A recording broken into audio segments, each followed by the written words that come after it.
In person, to everybody online, thank you. It is my distinct pleasure to introduce Dr. Karen Appleby, who is the coordinator of faculty development and professor in the Department of Human Performance and Sports Studies in the College of Education. At ISU, she has held several leadership roles, including interim provost and vice president for academic affairs, vice provost for faculty success and instruction, interim dean of the College of Education, director of the ISU Program for Instructional Effectiveness, and department chair. She teaches courses in sports psychology, research and writing, senior capstone in sport marketing and management. Her research centers on women's experiences in sport and physical activity and quality of life issues among masters athletes. Additionally, she has been published work on the scholarship of teaching and learning, student professional development, and syllabus design. In 2010, Karen was recognized as the Idaho State University Distinguished Teacher Award and as the Idaho Association for Health, Physical Education, and Recreation Outstanding Collegiate Educator Award in 2009. So thank you for hosting this presentation, Karen. I'll turn the floor over to you. Well, thank you, Doug. Thank you for that lovely introduction. I appreciate that. And hi, everybody. Good to see you all on Zoom. Spencer, it's awesome to have you here in person. I don't blame anybody for not coming over because it's like pouring rain. I had to put my snow boots on to get over here, just from Reed Gym to Rendezvous. So appreciate you all being here. So I'm actually presenting today on an idea about a unique way you could do program assessment. And I'm presenting with three of my colleagues in the Human Performance and Sports Studies Department, Dr. Elaine Foster, Maren Hunter, and Taylor Elizondo. And all three of those folks are in classes or doing midterm lab exams right now, but have been very instrumental not only in putting this presentation together, but most importantly, really helping run this assessment for the department. So I just want to make sure that I give them all of the kudos for everything they've done in relation to this. So today, this is asking me if I want to leave this meeting, and I do not want to leave this meeting, so there we go. Today I'm going to present on assessment in action using student research for program assessment.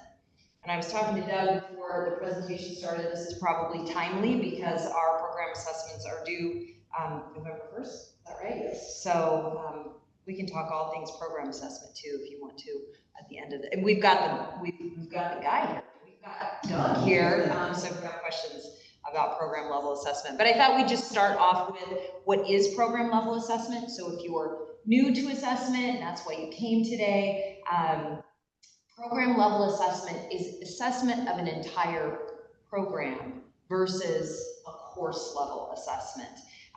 In my various roles in academic affairs and also in the college and in the department, I have learned a lot about assessment, and I've also been able to help faculty learn a lot about assessment. And one of the things that I think we do really well as faculty is course-based assessment, figuring out, kind of using that backwards design, what are our student learning outcomes for the course, and then what are going to be our assignments in the course to meet those student learning outcomes. Program level assessment becomes a little bit more complex and complicated because it is really a discussion with an entire program. It's more longitudinal assessment, looking to ensure that students are meeting student learning outcomes, not only as they matriculate through the program, but also as they're graduating from the program. And so we'll talk a little bit more about some things that are helpful to have set up before you do program level assessment successfully. So of course, program level assessment, much like course level assessment, is really important because it helps us look at our programs holistically and identify the strengths, the things we're doing really well, the things that our students are doing really well, what we're teaching in our classes, effective pedagogies, those types of things. But it also helps us identify opportunities for improvement, and that's what assessment is all about, is we know we're doing lots of things well, but we also know we have lots of areas in which we can improve. And of course, this will guide our continuous improvement as we move forward and help support our students.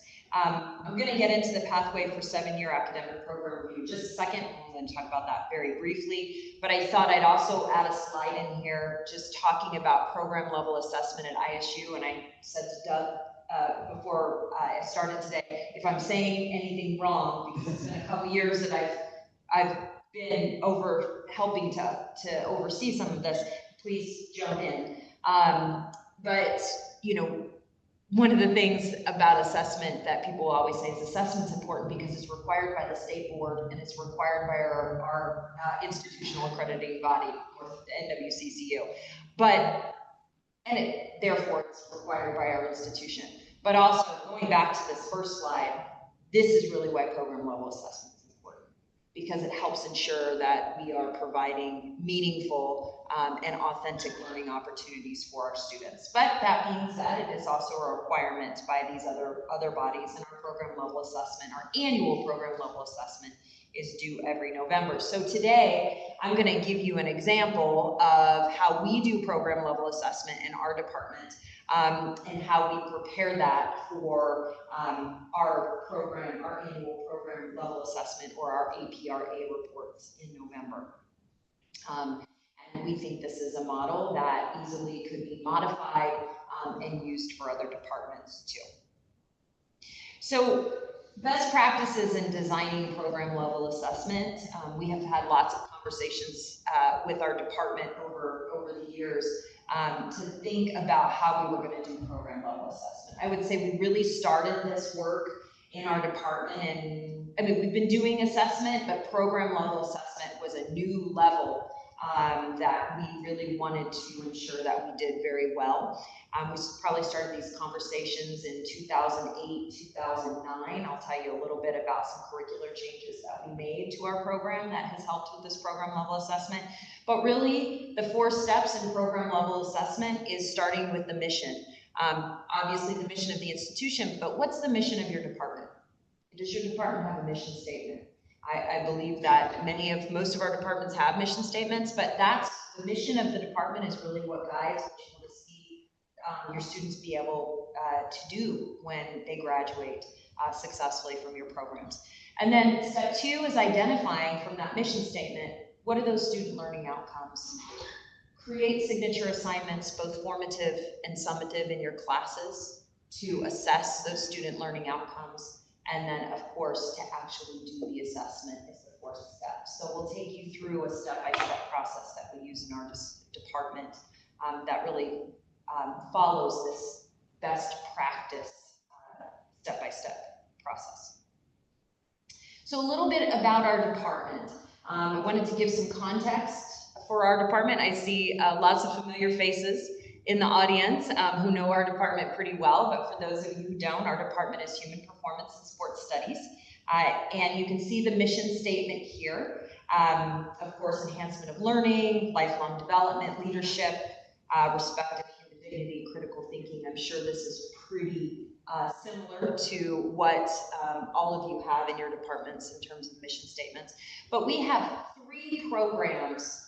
Let me rewind really quickly. We actually have 4 programs in our department. One you will not see here, because the assessment for that program, which is our physical education teaching major, is done with our College of Education accreditation, is overseen by our College of Education accreditation. Our 3 other departments in our program, our 3 other undergraduate programs in our department are outdoor education, sport management, and sport and exercise science. None of these programs have external specialized accreditation. And so we really needed to find a way to be able to do that work internally because we didn't have that outside accrediting body guiding us in that work. So I'm going to provide some examples from each of those programs. So here, what you can see are our student learning outcomes. And student learning outcomes always are an interesting conversation to have. What you want to see across your programs, if it's in a department, we have these 3 programs in one department, is we want to have a conversation. What you're going to find is probably going to have some common department level student learning outcomes. So if a student graduates from this department, what are some common things we want them to have? And then of course you're going to have very specific program level student outcomes. So what I've done here in this particular slide is you can see we have 8 student learning outcomes in each of our programs. 6 of those are the student learning outcomes that are in black, are department level. They're assessed similarly across all programs. Okay? The ones that are in orange are program specific student learning outcomes. So for example, in outdoor education, outdoor risk management and safety is a critical component, professional component that students have to have when they graduate. And we have lots of curriculum, we have lots of ways that we can measure that. And that's going to be a little bit different from a student in sport management who's going to need to know more about, say, sport operations or coaching. So we have different student learning outcomes for that, which is also different from sport and exercise science, where those students professionally, they're going to need to have knowledge about physical assessments and prescription of exercise modalities for injury prevention and performance, those kinds of things. So essentially, what we've done in our department is we've had lots of conversations about what are the common things that we need our students to be able to do when they graduate, and then what are the department specific things. And from there, we have created our signature, our formative signature assignments that are within our department, and then our summative program level assessment, which is our Human Performance and Sports Studies Research Day that I'm going to be presenting to you today. I'll tell you a little bit about that. And by the way, as I'm going through this, I can see everybody on Zoom. So if you have questions, please just jump in, raise your hand at any time. Love to answer those questions. So one last thing before we get to the example is I want to talk a little bit. I told you we really started talking about program level assessment in our department about 2008, 2009. What we realized at that point was our students had really, really solid content knowledge of their different programs. So our content knowledge was high, but we were missing ways to actually assess some professional skills that all of our students needed when they left the program. One of those professional skills was research. And while we gave our students lots of opportunities to do presentations, papers, and things like that, we didn't necessarily have a course in our department that specifically introduced our undergraduate students to the research process. Some of those students sought out research on their own, but this was something as a department that we really wanted our students to have at least an understanding. So many of them were going on to graduate school immediately, and some of them went on to graduate school later on in their careers, but we wanted them to have that basis. And so we'd always had a foundations course in our department. So all of our majors, regardless of the program that they're in, have to take this foundations course. This foundations course introduces them basically to the field of kinesiology, which is kind of an umbrella term for all of the programs we have in our department. So we're talking in there about outdoor education, sport and exercise science, sport management, sport psychology, all of those types of disciplines that make up that kinesiology umbrella. All of our students took that course, ideally, in their freshman or early sophomore years. Sometimes they did it a little bit later, if they were self-advising, but the majority of them were taking it at the beginning, and so that gave them a nice foundation, right? But what we didn't have is we didn't have a bookend to our department. So we had a starting point, we had a great starting line, but then we didn't have a bookend where all of our students, again, got to get together and in a class from different programs and really be able to talk amongst themselves and do research. So we started our senior capstone class in 2010. We added a class to our curriculum. And this capstone class was kind of divided into two goals. First was some professional development goals where we helped students with that big leap into how do I find a job, how do I apply to graduate school, those types of things, but then also had a large research assignment component. And so they could get those skills. And what we really saw, that foundations class, and having those bookends, that foundations class and that capstone class, kind of gave students this overall 50,000 foot view of, okay, this is what my program can prepare me to do. Now I'm going to take these classes, and now I take this last capstone class, and I'm ready to go out into the world. At least that's what we hope they think, right? So it's kind of a bridge that keeps our program consistent across the board. And it's also really sometimes the only two opportunities that students have to be with students in other programs once they get into their major. So I'll talk a little bit about why that's important in the example that I'm going to give you today. So let's get back to program level assessments. We have these three programs. We have this capstone class. We have these student learning outcomes. And we were thinking to ourselves, how do we get some meaningful assessment data for program level assessment data?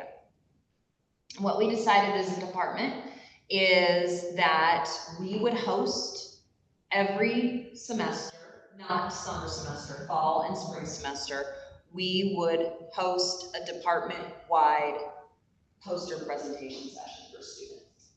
And where students who were in the senior capstone class would present a research project that they had done in a professional poster presentation. And then students who were still matriculating throughout the program would have an opportunity to also present some of the signature assignments that they were working on in their classes. So essentially this department poster presentation, it's usually the week before finals week. We have 2 one-hour sessions where we have about 25 students presenting in each 1-hour session. This looks a lot different than it did 10 years ago. We now use TVs for students to present their posters. We used to literally have students print out like PowerPoint slides and glue them to trifolds. That was fine too. No problem with that. In fact, sometimes I look back on that with great fondness because technology sometimes fails on the day of and it stresses them out and me out a lot more on that day. But we have a really nice professional way that students would have the ability to present their posters. Students from all of our 3 programs present. So we have students who are presenting their senior capstone posters, but then we also have students from sport management, outdoor education, and sport and exercise science who are in various stages of matriculating through the program who are presenting on their in-class projects as well. And so what you'll see at this poster presentation is both formative assessments, so those students matriculating through, and then that summative assessment, which is the capstone project. And we have students identified as to where they are in the program based on, is this a capstone poster or is this not a capstone poster? It might be a sophomore, junior level student. So the expectations might be a little bit different for those. One of the things that we have done too, and that it makes this used to be really just department level. All faculty are there on this day, and I'll talk to you about how faculty do assessment at the poster presentation in just a moment. But we, over the years, have really opened this up campus-wide. So we invite, obviously, everybody in the College of Education Dean's office to come, all of the College of Education faculty. We invite the Provost's office. Thank you all for coming to this. That's fantastic. We invite the President's office. We have a number of students who are student athletes here on campus. We invite all of their coaches and the athletic administration. And we also invite stakeholders from our community. So for example, in our outdoor education program, we invite our community recreation leaders. We invite our Parks and Recreation department to come in. We invite Fish and Game to come in. So anybody who might be able to not only ask our students some really savvy questions about their projects, but also that we would want our students to network with for future development. So we have a pretty, it's a pretty active day. I always worry that no one's gonna come, and then lots of people come, and it's really very exciting for our students. And not that I want, my background is in sports psychology, so you know I work with students a lot on arousal regulation and managing stress, but knowing that other people outside of just their faculty in the department are going to be there asking questions really just intrinsically increases that level of professionalism that students bring to their posters. And so they get really excited about it, they get nervous about it, and then afterwards it's kind of celebratory because they feel really good about what they've done. So this is just a couple of pictures before we get into examples of students at their posters. So you can see the students right down here in the bottom middle. That was before we were using the TVs, and then you can see some of our other students who are standing next to their posters. These are really, really well done posters that they've worked on in their classes. Almost all of them are well done. There might be one that needs a little bit of work every once in a while, but they've spent a lot of time on these posters. And then you can see here, I really like these pictures because it's students talking to people, talking to the faculty, talking to other students, talking to staff, talking to the people who come from the community or other departments.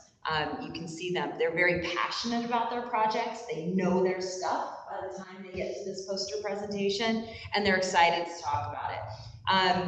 Going back very quickly to that bridge, that foundations bridge and that capstone bridge, one of the assignments now in that foundations class is that the students from the foundations class are required to go to the HPSS Research Day. And so they know what will be expected of them. And when they get into senior capstone or some of these other courses, but they also, it can help them sort of feel much more comfortable with this process. And we also, the foundations, those faculty who teach foundations are really, really good at making sure that they interact with the poster presenters. They have to ask questions, they do some peer reviews, those kinds of things. One of the things that I want to show you, so while this is going on, you might be thinking, well, gosh, how does assessment happen here? So as this day has progressed and matured, we've tried to, because there's a lot going on, we've tried to really simplify the way that we collect data. And so all faculty at our research day, who are going to be collecting program level data, are either given, let's see if you can, okay, hold on one second. Let me stop share for just a moment. Whoops. Okay, hold on one second.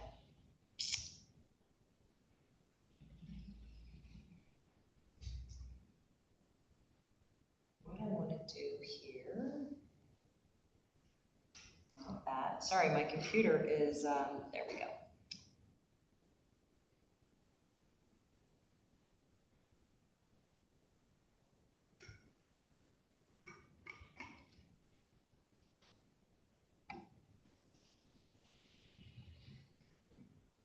That is not going to pop up. So I'm just going to go back to my slides, share these.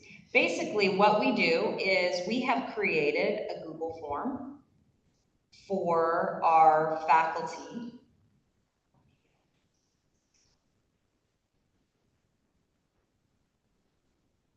There it is, fantastic. All of our faculty are given an iPad, department iPad, or they can use their phones. that has this form preloaded onto the iPad. And essentially, when they go around to assess students, what they do is they click, so if I'm assessing a student, I click my name, and then for FERPA reasons, I have not put our student names on this. They would click the student or the students who they were assessing, and then we have all of our student learning outcomes that we're assessing on that day listed out, described. How well did this student meet the student learning outcomes on a Likert scale of 1 to 5, does not meet to exceptional. And so faculty have an opportunity to talk to the students and then quickly fill out this form at the bottom. Then they can provide comments if they want to. And so what this does is after the research day, we have all this data collected. Now, of course, faculty in classes, who these are class assignments, there are going to be grades associated with these. But this is a really nice, quick, and easy way for us to collect data, both quantitative and qualitative data, specifically on the student learning outcomes that are being displayed in the poster presentation.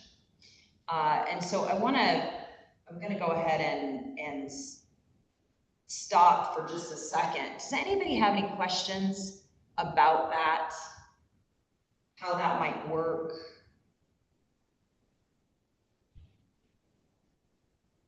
I have a question, Karen. Jana? Hi. Maybe as I was listening to just the operational piece of this, maybe you mentioned it and I missed it, but how much time are the faculty members given for their evaluation with the iPad? Yeah, so essentially faculty, and this is one of the things I'm going to get to when I come to changes that we're going to make to this day. But faculty we have 2 hours for the whole research day, 25 students in the first hour, 25 students in the second hour. Faculty are to go around to as many students as they can during those time periods to do that evaluation.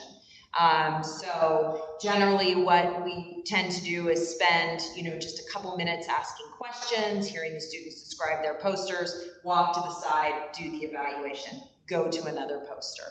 And so, of course, some faculty spend a little bit longer with students and so don't get to as many students as they want to. So one of the things that we're going to explore this year is actually assigning specific faculty to certain students so that we know each student has a certain number of faculty, an equal number of faculty who are evaluating them.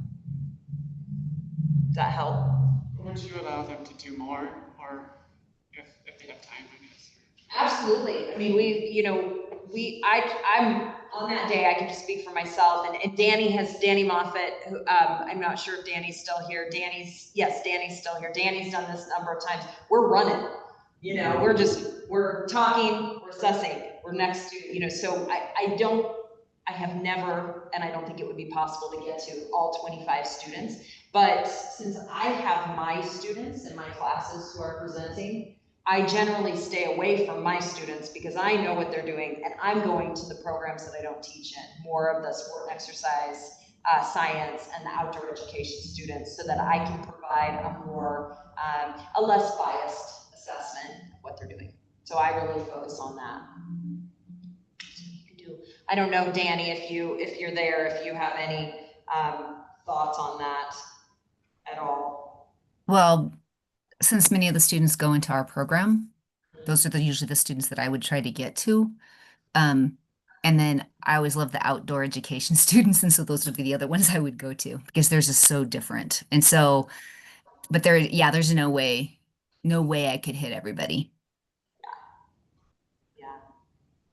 Karen, is there anything that the faculty do in advance to kind of ensure inter-rater reliability? So actually, you'll see, Doug, that's one of our areas for improvement too. It's actually our #1 area that we're going to work on this year is inter-rater reliability, making sure that A 1 is consistent across all faculty, and a 5 is consistent across all faculty.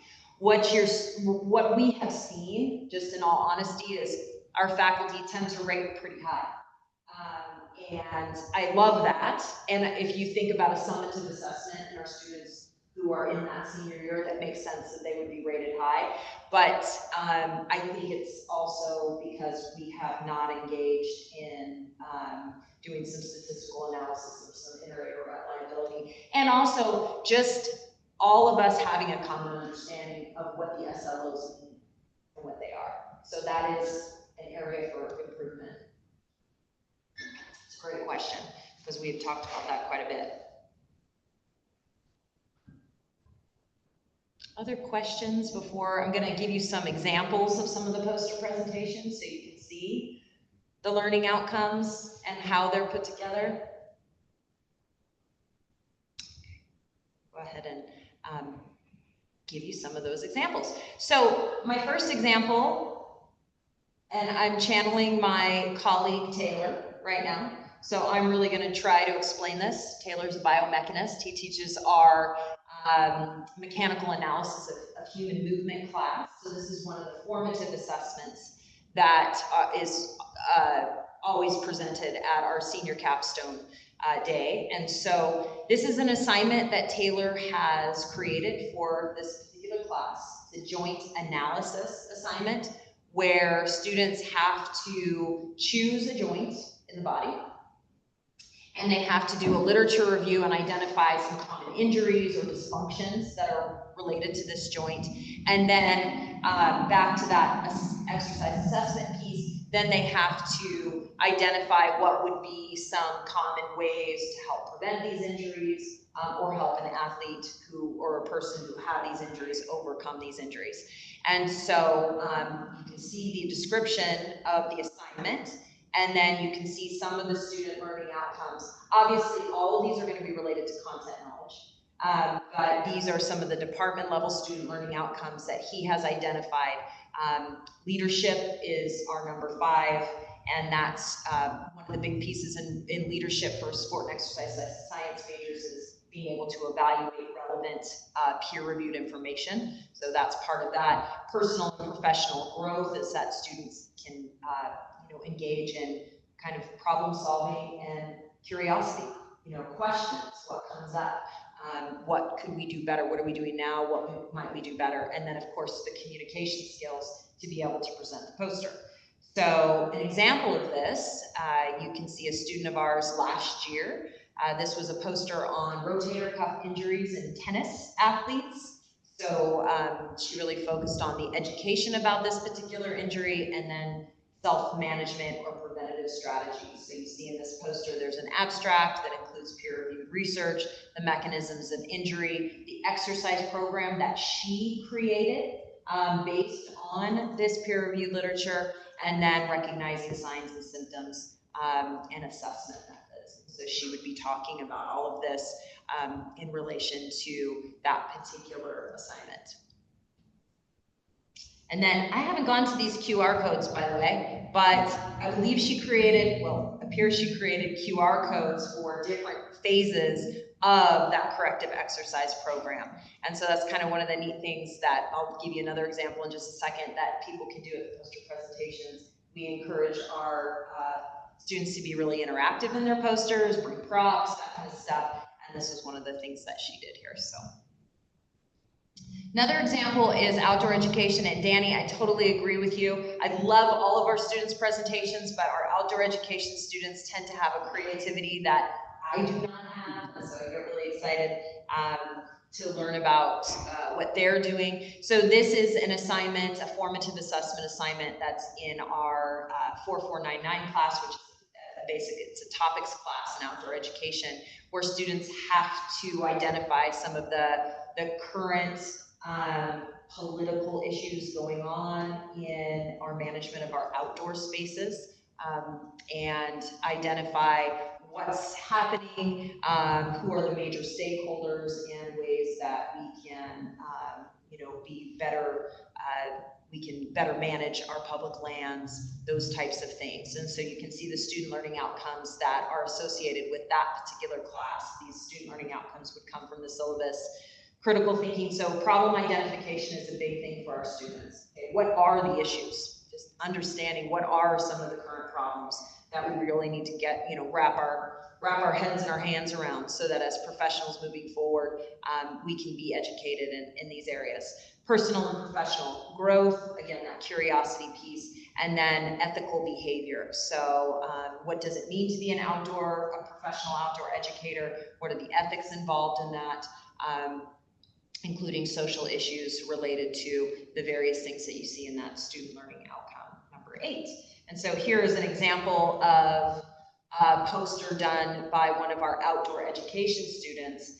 And basically what he's done is he's done an analysis of how we manage our public outdoor spaces.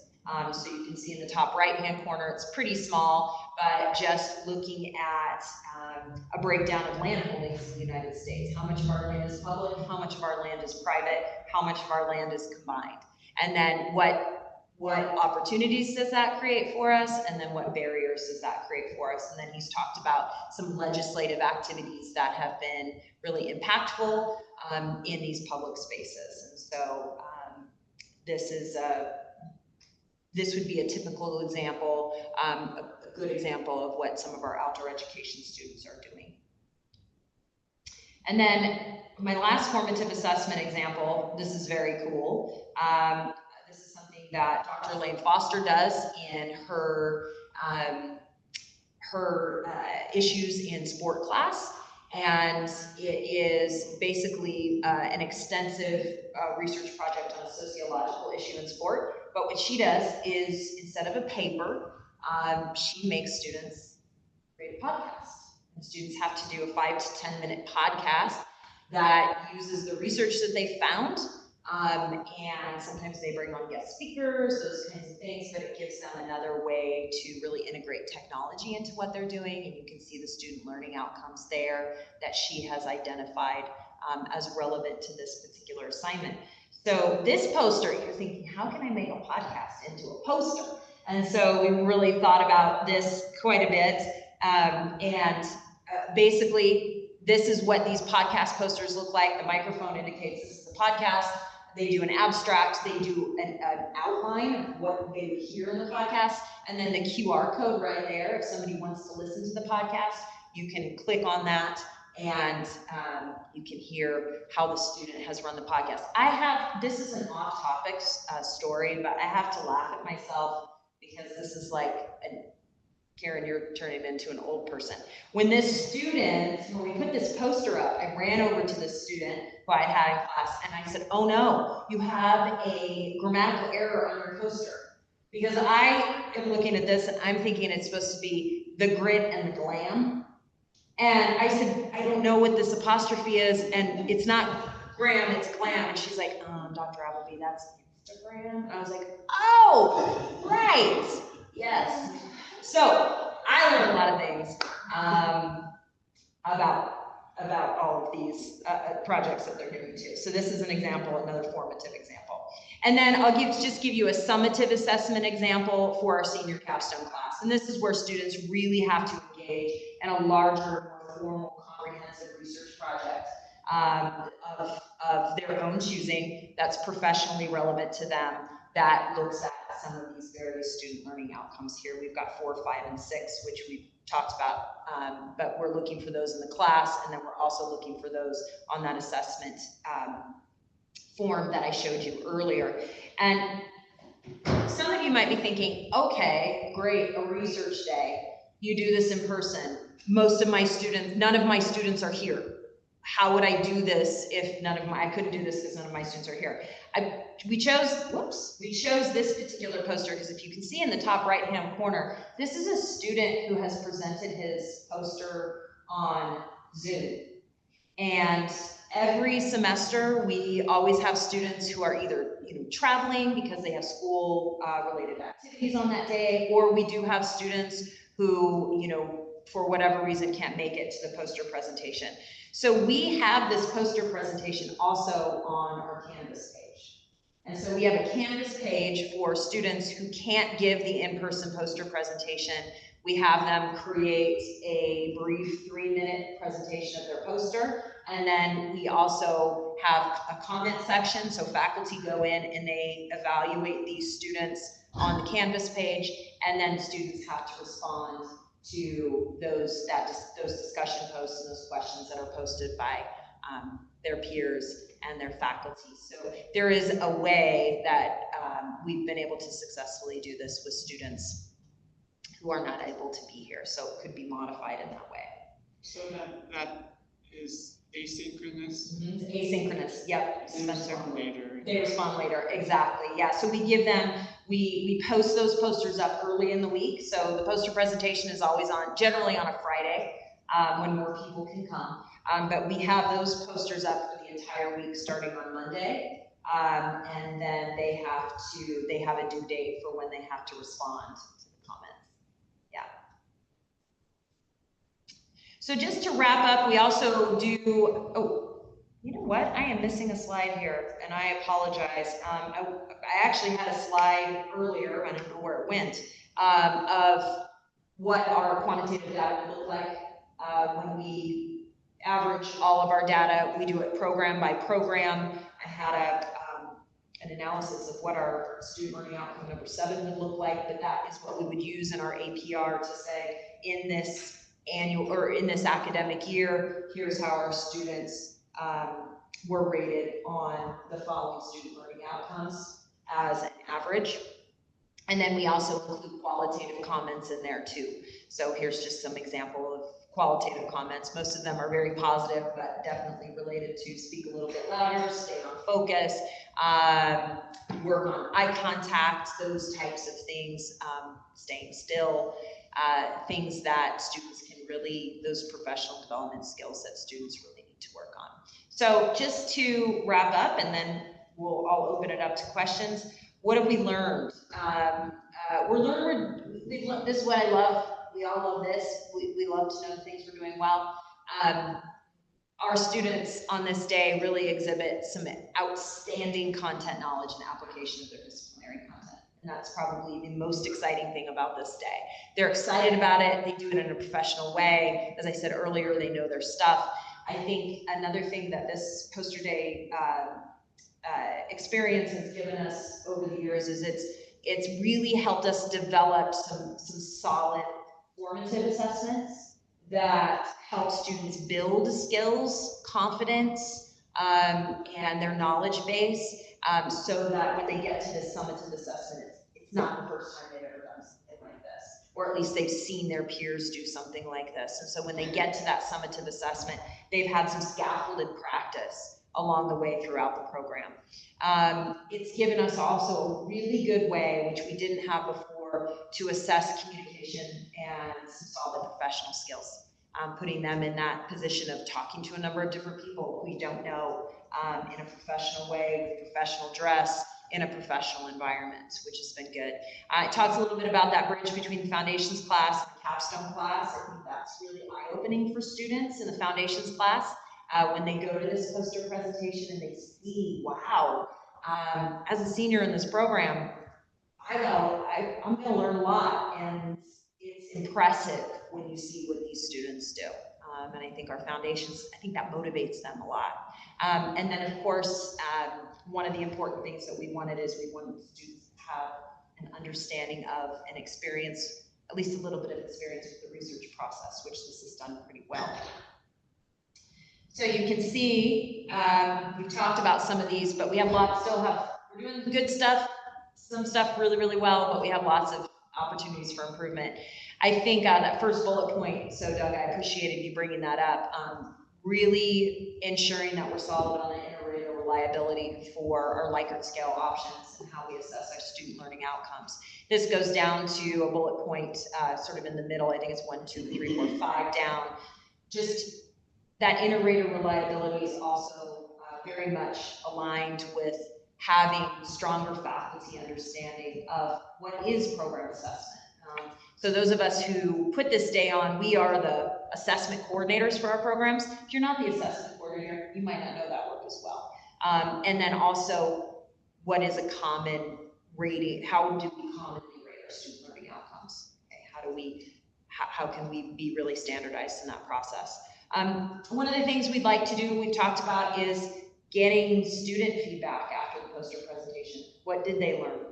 Because that's another data point that we can put in that program learning. What did you learn from this experience? What would you do differently?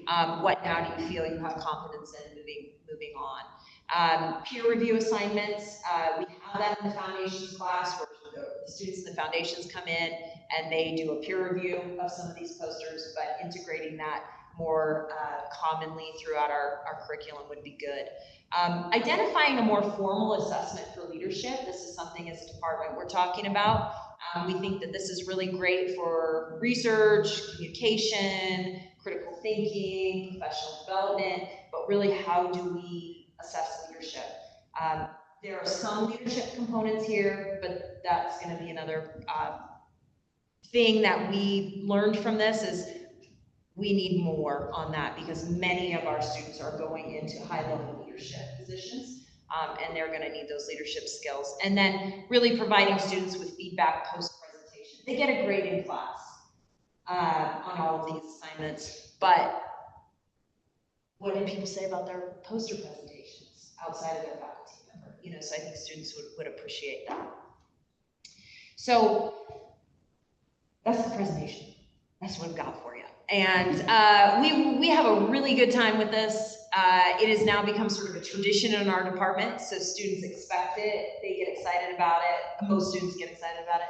It's a fun day, and like I said earlier, it's kind of a celebratory day. So when you're done and you have all your students around you and they're tired and feeling really exhilarated about what they did because they were super stressed out and nervous about it, and then they've done this great thing, it's a nice opportunity to connect with your students in that way. So I just wanted to share that. It's been something that's been useful for our department as a way to both strengthen our curriculum, and our relationships with our students, help our students, but also to be able to put together some solid, meaningful data for our annual program review. So I'm open to questions, comments.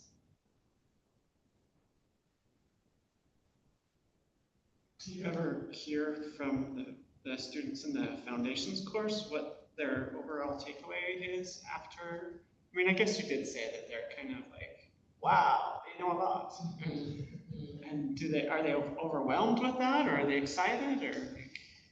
I wish I could answer that question. If Elaine were here, Spencer, she'd be able to, because I don't teach our foundations class. And Elaine would be able to really give you some insight into what their perspective is on that. And that's like a really good question because I don't think for program level assessment we have asked those students. We have pulled that data from what our foundation students think, and that could be another data point for us to use for that annual program review, but I'll make a note and ask it. Amanda has a question. Yes, hi Amanda. Hello.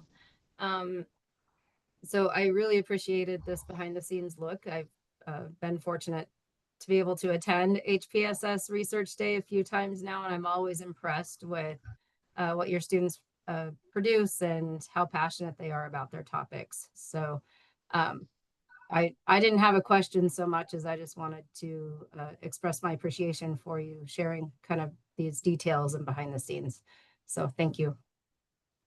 Well, and I want to say thank you, Amanda, to you and also to Danny and to faculty who are not in our department who come and support our students.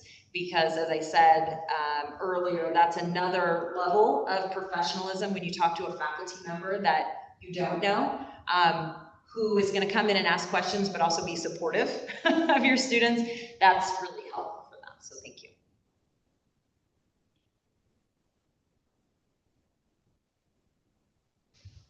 Okay, could you talk maybe a little bit about how, you said you've been doing this since 2010.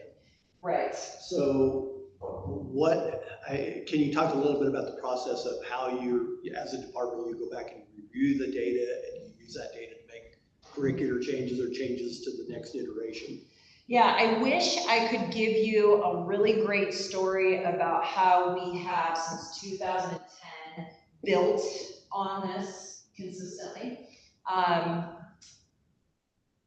What we do, however, we've had some starts and stops.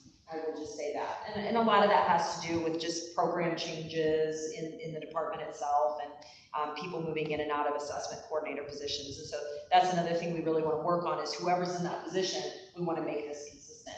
But what we generally will do is we'll take the data that we gather, and we used to do this by hand on sheets of paper.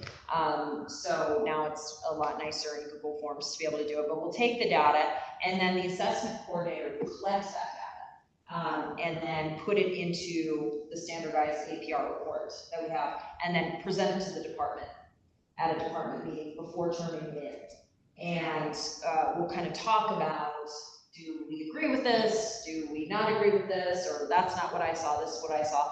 Generally, it's all pretty, yeah, that looks great.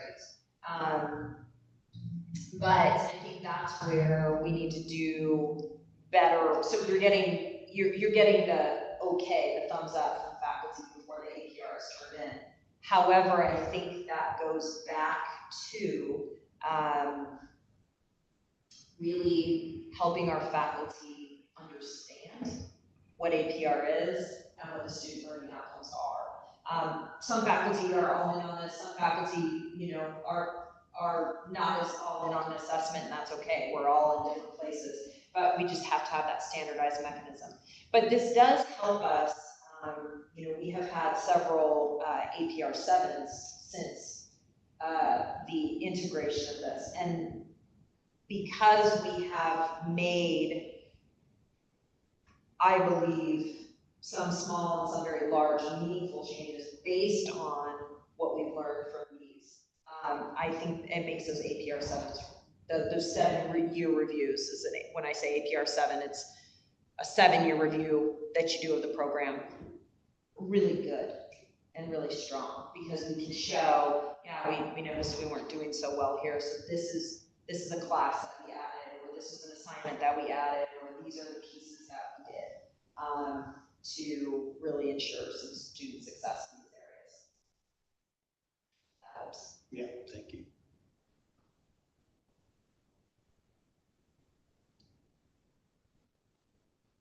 Karen, I got interrupted briefly. I was listening to your presentation. I wanted to ask, how much support do you give to your students during the preparation so that at least we know that the assessment is not really assessing the instructor, but assessing the students? Because sometimes I feel like if you handhold the students too much in their work, then the assessment that we are doing really may not be assessing the input or the actual work of the student, but maybe the instructor's input. I don't know.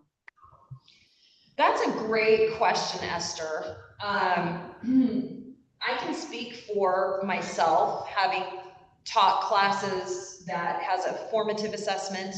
In my intro to sports psychology class, we have a formative assessment piece that we always present. And then I've taught senior capstone a number of times. And we do give our students a lot of preparation in class for these poster presentations. Mostly because some students are really comfortable with the research process. Some students have been engaging in research since high school, which is pretty amazing. Some students have never done that. And so, just as a faculty member, I always feel it's my responsibility to ensure that our students are really, really well prepared for this. However, the question you're asking is, then does that really assess their ability on this outcome? I'd have to think on that a little bit, and that might be something that we want to consider as a faculty in relation to the formative process, providing that instruction, and then when we get to senior capstone, being a little less hands-on and letting them work through the process because they've been through it in other classes. So yeah, I want to think about that a little bit. That's a really good question. Thank you.